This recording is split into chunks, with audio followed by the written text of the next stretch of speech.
Olá, eu sou Márcia Diniz e estou aqui com alguém que realmente merece o título de super treinador. Além de trabalhar com a elite de velocistas da natação do Clube Pinheiros, é head coach da seleção brasileira. Estou falando do Albertinho, Alberto Pinto da Silva, que treinou os maiores ídolos do Brasil e grandes campeões mundiais.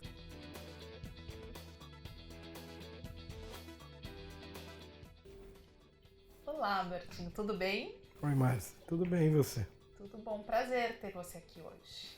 Prazer é meu de estar aqui. Vamos começar a fazer umas perguntas assim para saber um pouco mais, te conhecer um pouco mais? Tá preparado? Sei, nunca a gente sabe o que vem do outro lado, né? Mas acho que, Só coisa acho boa. que eu tô preparado, sim. Tá bom. Claro que o assunto do ano são as Olimpíadas. E todos os atletas e treinadores estão focados nisso. Então, antes de falar um pouco mais de você, queria saber assim, a queima-roupa. Qual a sua fórmula para gerar campeões? Acho que primeiro é não pensar nisso, né? Acho que é gostar do trabalho, se envolver 100% no trabalho, estar cercado de pessoas que vão poder complementar as limitações que a gente tem, poder ajudar em outros segmentos que fazem parte do trabalho e ter bons atletas, né? Ter um trabalho, alguém que seja dentro do clube, seja vindo de outra região do país, mas alguém que iniciou e fez um bom trabalho técnico com um garoto aí. Eu acho que é a gente receber esse atleta, se cercar de bons profissionais e acreditar no trabalho. Mas você tem assim uma metodologia própria, né? De trabalho, algo que você testou, que você acredita e certamente você replica de alguma forma isso, não? Não, você busca sempre uma identidade, busca sempre fazer o teu melhor. Conforme você vai adquirindo experiências, algumas coisas que você fazia você já não acredita tanto. E em determinado momento eu fui buscar, junto com meu parceiro ali do início de carreira no alto rendimento, que é o Paulo César Marinho, né? Doutor em ciência do esporte, e eu falei que eu queria criar alguma coisa, não criar, né? A ideia não era nem criar, era mudar um pouco o jeito do treino que a gente vinha fazendo. Ele me deu algumas sugestões, ele me deu um caminho ali, e a gente foi trazendo isso para o lado da natação, para o lado da minha cara do treino, e desenvolvendo isso. Isso daí foi desde 2002, 2003. Então a gente experimentou muito. Desde o começo acabou dando certo, né? Não deu certo com todo mundo, mas isso é normal, claro, em qualquer coisa que a gente faz. Mas hoje é uma metodologia, eu acho que é uma metodologia até vencedora, porque todo ano que a gente aplica, a gente tem, ou com atletas que já estão há algum tempo fazendo isso, ou com um novo atleta, com alguém, às vezes nem tanto promessa, mas acaba se desenvolvendo e chegando num nível de nacional e internacional. Mas é isso, né? Mas isso também é fruto daquilo que eu falei no começo. É você gostar muito do que você faz, estar o tempo todo estudando, pesquisando, fuçando e é a cercando paixão de boas mesmo, pessoas, né? né? É uma paixão, né?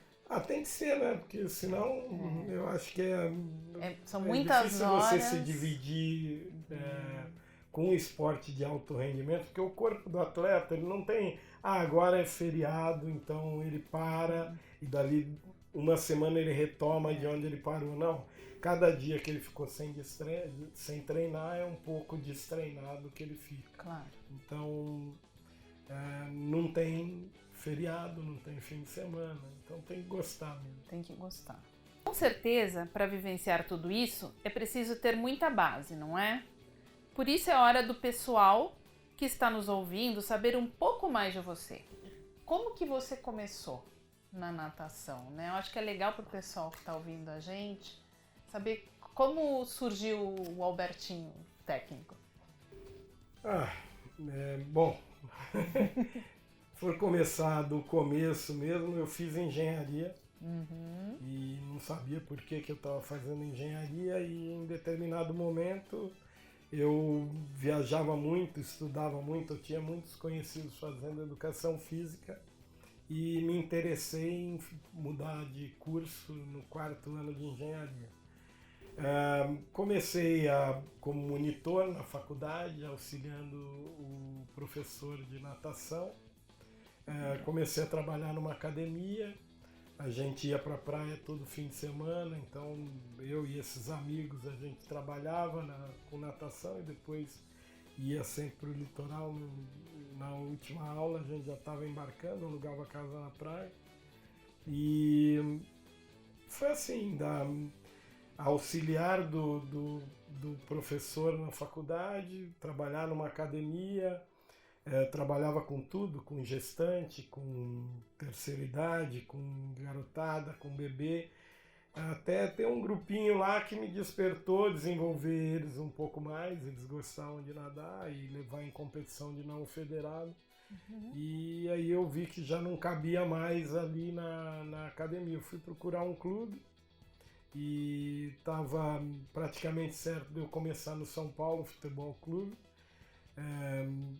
E fui ver um campeonato, um Finkel no Pinheiros, e na hora do intervalo desci e falei, não tem uma vaga para mim aqui? E tinha.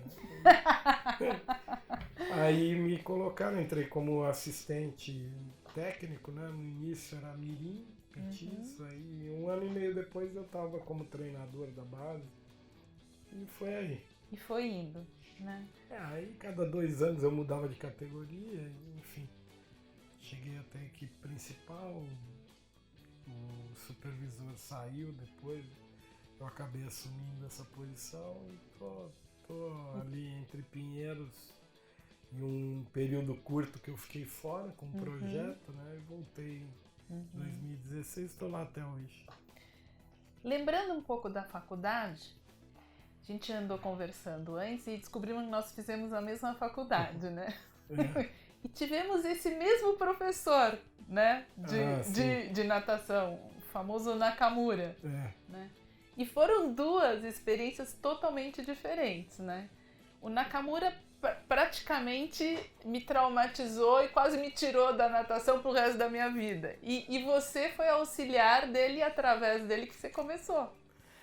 Ele não era uma pessoa muito sociável, né? Mas era muito bom coração, assim, muito bom professor.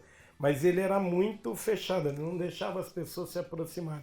E meio que ele vinha com uma aula pronta e às vezes a piscina estava 17 graus. Exatamente. E ele não queria saber, ele dava aula e ele ficava zangado se alguém não...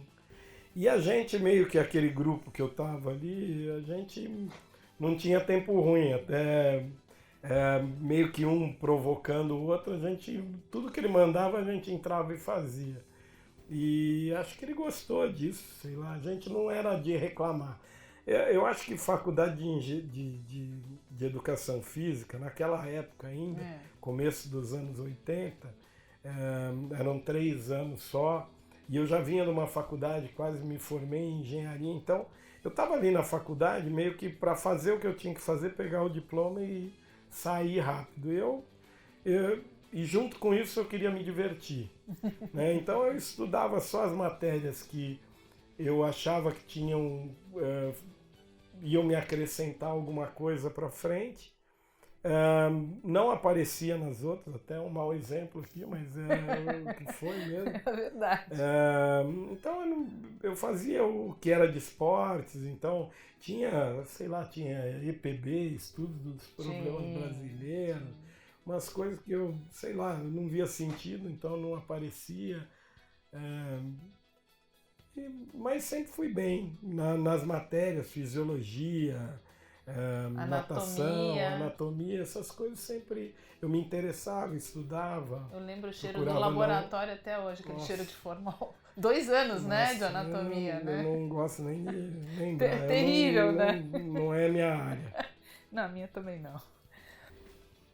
Qual que você considera, assim, a sua maior frustração como técnico?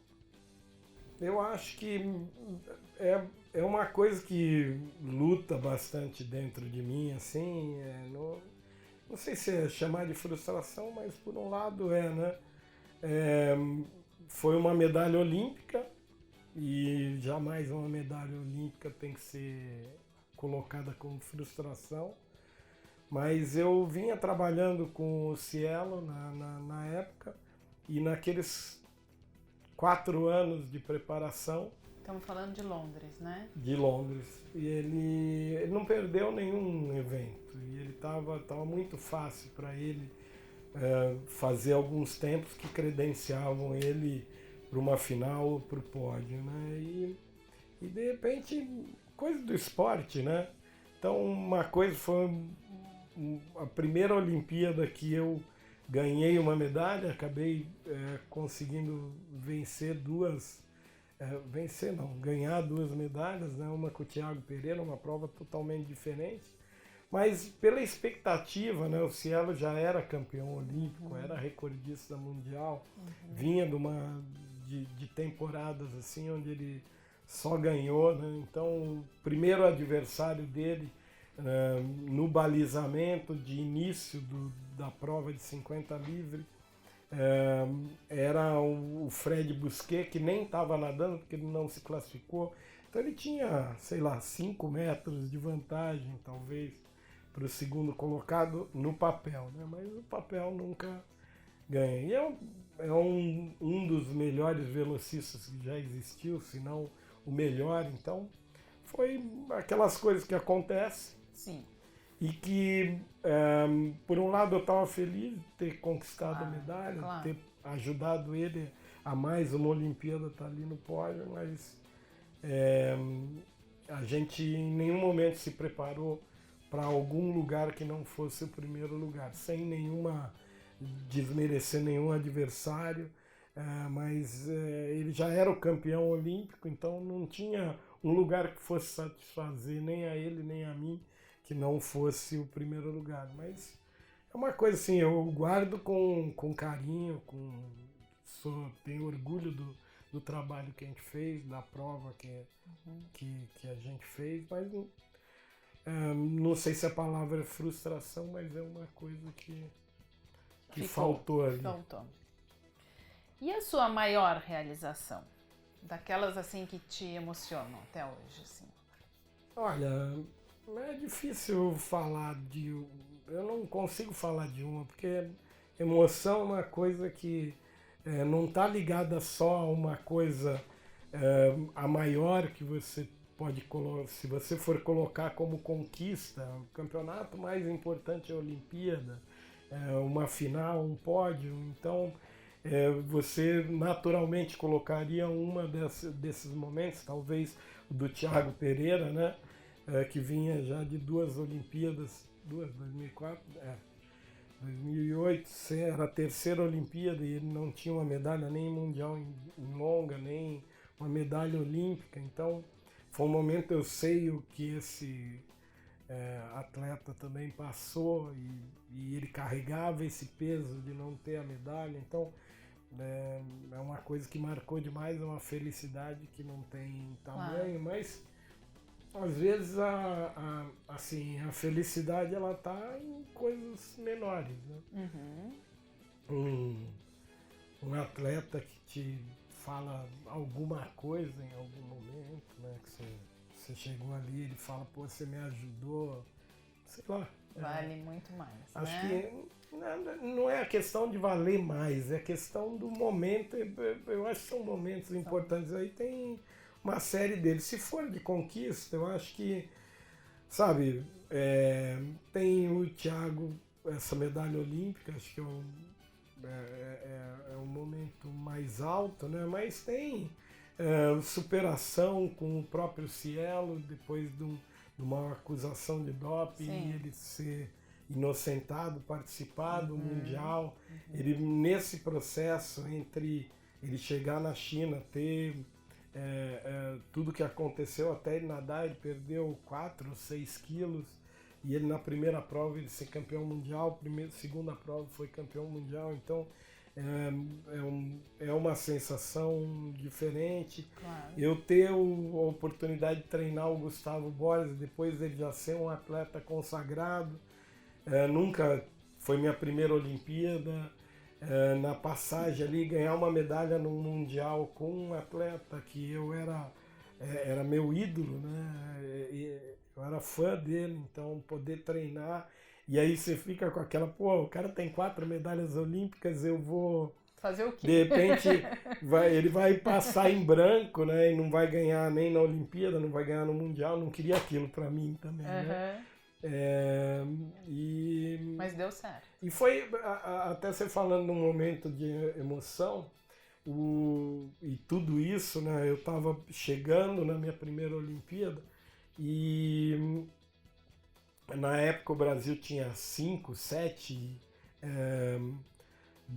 competições onde eram seletivas para os Jogos, e tinha um ano antes dos Jogos, tinha o Pan-Americano em Santo Domingo, o Gustavo estava brigando para ser o maior medalhista do Pan-Americano, e o time do Brasil estava todo formado com os atletas novos e com aqueles já consagrados que tinham que fazer o índice, e o Gustavo não tinha feito o índice. Aí veio a última competição que valia índice, era no Júlio Delamare, lá no Maracanã. Embaixo tinham vários jornais, e em todos os jornais falando do grande campeão que talvez ficasse de fora, e isso me deixava, assim, mexia muito comigo. Aí nessa última competição ele deu um tempo, até então ele não tinha nadado, acho que foi 49, 32 ou 34, e ele foi o último a fazer o índice para o Pan-Americano de 2003 e já valia para a Olimpíada. Então ele foi o último do Pan-Americano, mas o primeiro a fazer o índice olímpico. E eu lembro que ele veio de sunga, né? Ele saiu da piscina, e aí você não vê, né? Porque tem a arquibancada toda, estava sentado lá em cima. De repente eu vejo aquele cara de 2,5 metros de altura, vindo de sunga ainda molhado, e para me dar um abraço, enfim, foi uma coisa bacana também. Se a gente for lembrar, tem um monte de momentos.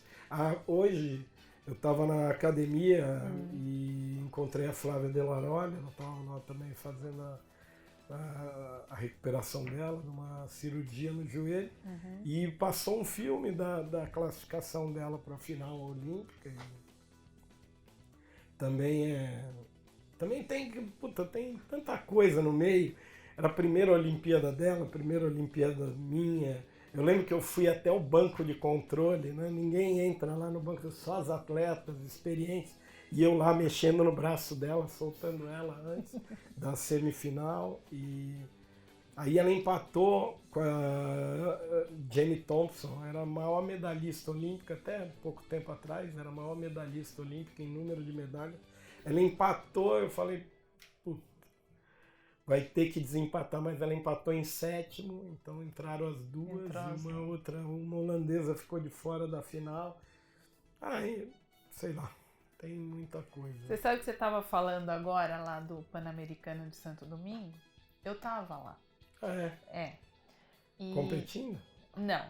Estava assistindo a natação. E eu vi o Thiago nadar lá.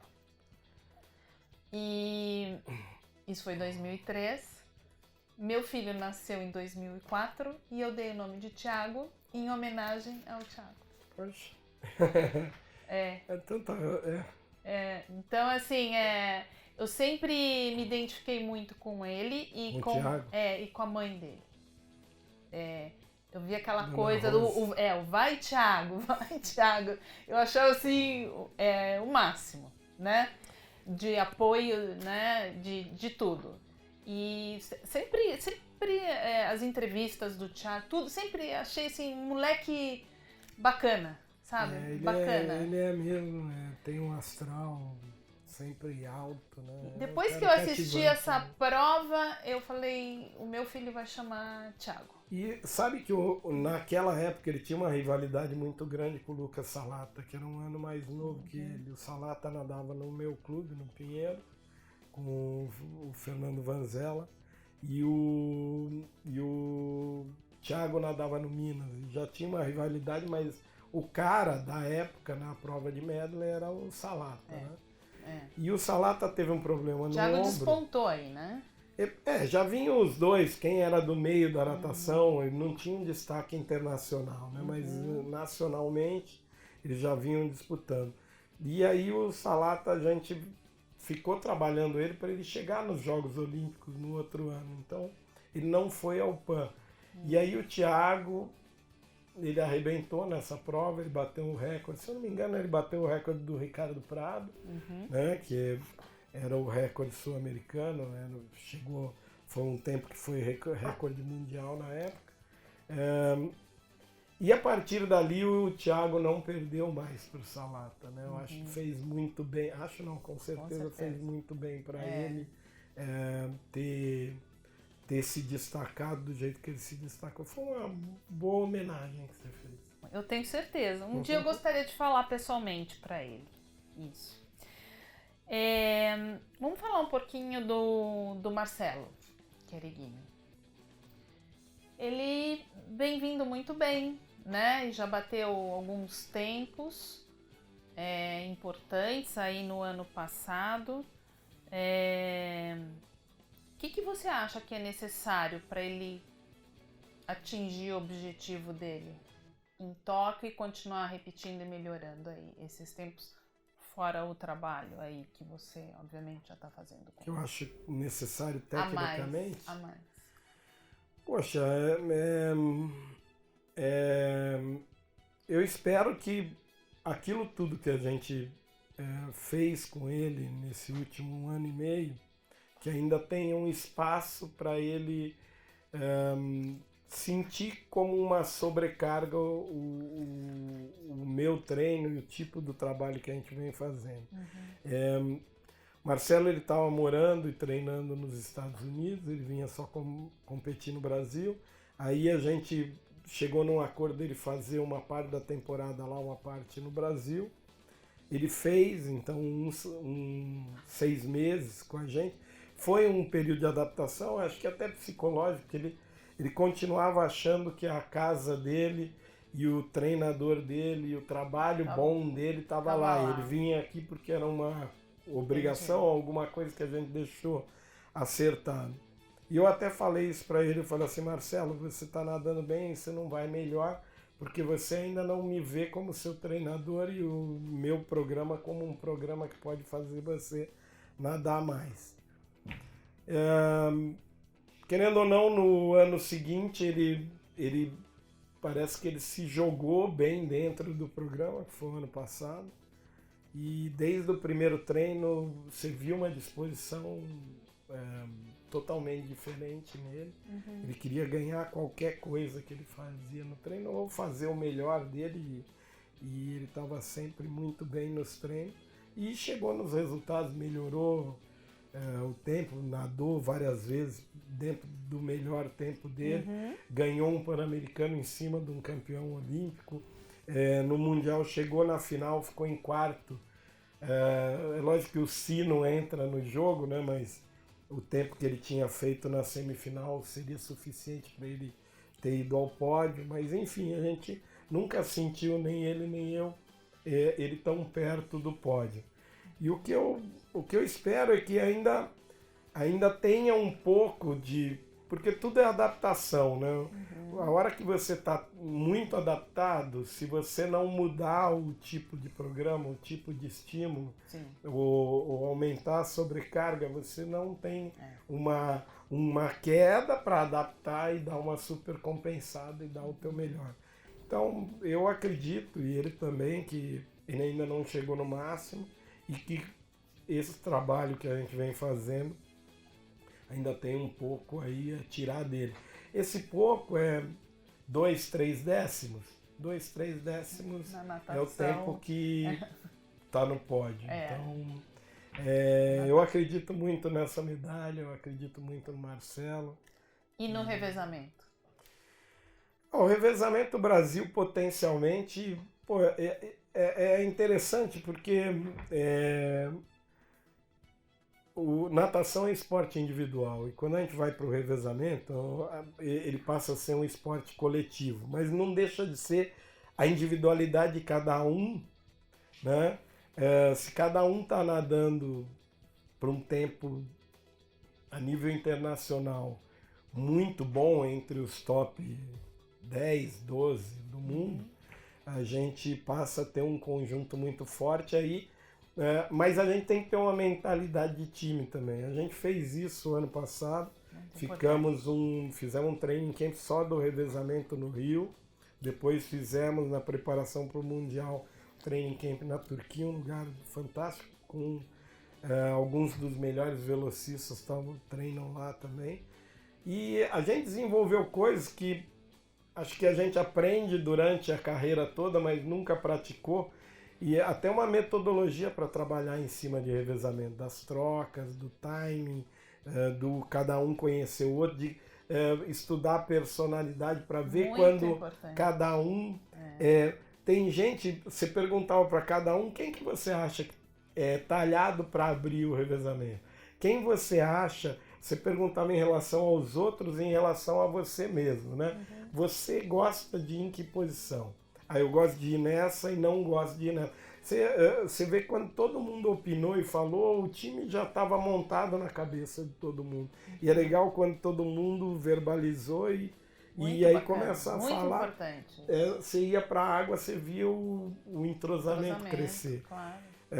Não é simplesmente ficar ali no bloco esperando a sua vez para nadar. Então, né? Naquele momento, a gente tinha o segundo melhor tempo do mundo no papel de revezamento. A gente sabia, a Rússia estava em primeiro, era muito próximo, a gente estava 2, 3 décimos dele. E é lógico que os americanos, mesmo não aparecendo no ranking naquele momento, a gente sabia que os americanos vão ser sempre favoritos, ainda mais numa prova de 4 por 100 livre. A gente, infelizmente, voltando dessa viagem, a gente teve um problema com o doping do Gabriel. Não quero me estender aqui, mas uma coisa que deviam rever foi uma contaminação, uma coisa assim, não é desculpa né? Acho que todo mundo que às vezes é pego no doping, todo mundo não, né? Mas grande parte nunca é culpado, mas não dá para eu julgar cada caso, mas olhando para o caso do Gabriel, eu sei, foi uma fatalidade ali, inclusive. Mas já é e abalou o grupo. No caso dele? Não, ele está aguardando uma apelação, a própria FINA. A gente tem fé aí e acredita muito que ele vai ser liberado para a seletiva e vai estar no time, mas o time também não é só o Gabriel, Marcelo, Spajari e o Breno, que era esse time que estava treinando no ano passado, mas a gente tem ainda o Marcos Júnior, tem o Felipe Ribeiro, tem o André Calvelo. O Brasil está com um time realmente... o pessoal está muito bem e sentiu que é um momento do Brasil, de novo, disputar uma medalha... no revezamento numa Olimpíada, né? A gente teve uma conquista no 4 por 100 livre, que foi em 2000, e eu acho que chegou a nossa hora de novo. Enfim, eu torço pelo Gabriel. Eu fico até arrepiada, assim, sabe? Eu acho que é uma competição, por ser em equipe, lógico, né? Cria, né, aquela atmosfera, né, parece que engaja todo mundo, assim. Eu gosto muito, tanto no atletismo como na natação. O atletismo tem ainda a passagem de bastão, que é mais complexo ainda, mas sim, eu torço, vibro, porque... mas é uma coisa que todo mundo, até quem não é tão fanático por esporte, um revezamento, aquela alternância, né, aquela coisa de quem é que vai agora, quem vai do outro lado. Quantas vezes no revezamento eu não bati meu melhor tempo?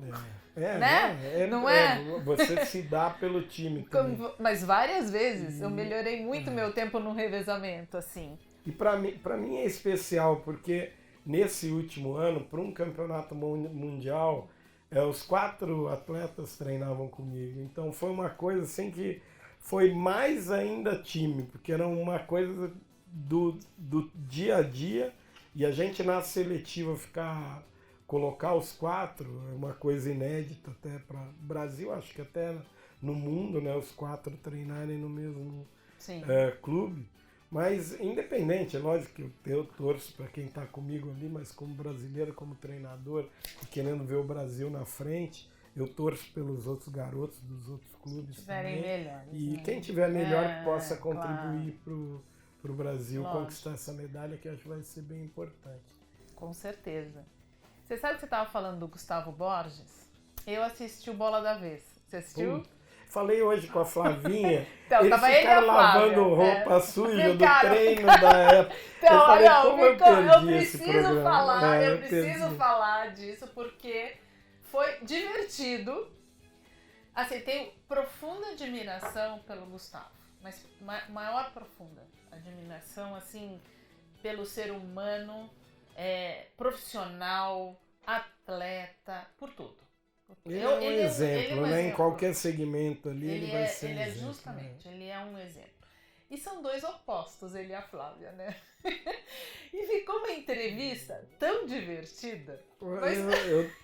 Eu vou ter que Tá procurar lá agora. na ESPN, pega lá no ESPN Play e você Porque consegue ver. a Flávia hoje estava me falando, nossa, o Gustavo foi falar das vezes que eu chegava atrasada. Isso, mascando E aí, chiclete, que ela Mas treinava a mascando Flávia, chiclete. né? A Flávia batendo perna, se bobear, ela dormia dentro da piscina. Então, e o Gustavo era aquele cara todo certinho, e a Flávia era o certo, toda detalhista, mas no timing dela. Então. Isso do atraso assim, era uma coisa muito engraçada, porque a Flávia atrasava todo dia 15 minutos.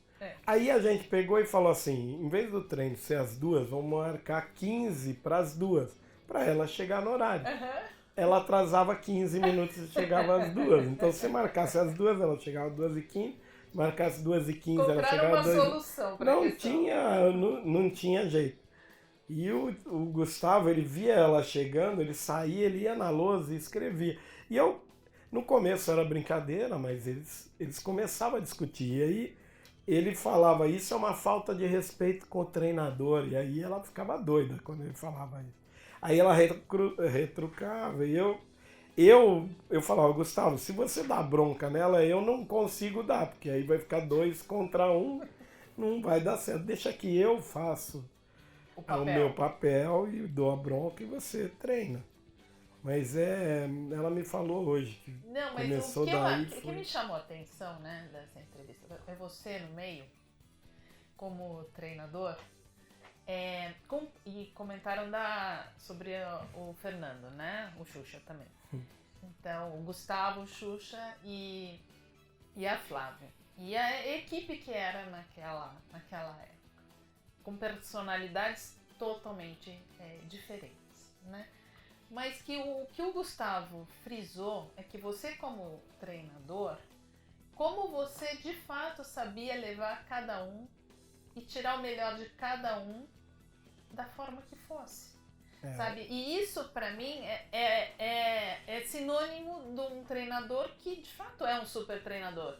É aquele treinador que consegue extrair o máximo do atleta e torná-los campeões, né? Porque apesar de você ter a sua forma de trabalho, você tem a perspicácia, né, e o bom senso suficiente para adaptar a personalidade de cada um, como você acabou de dizer, né, do treino. Ou se ela chega 15 minutos, vamos antecipar o treino, assim ela vai chegar no horário. Mas a gente administra pessoas diferentes. E que quando chegam no alto rendimento, é um esporte individual. Você quer que o treinador olhe para você, que ele monte o treino pensando na tua prova, no que você gosta ou não, ou que você precisa ou não. E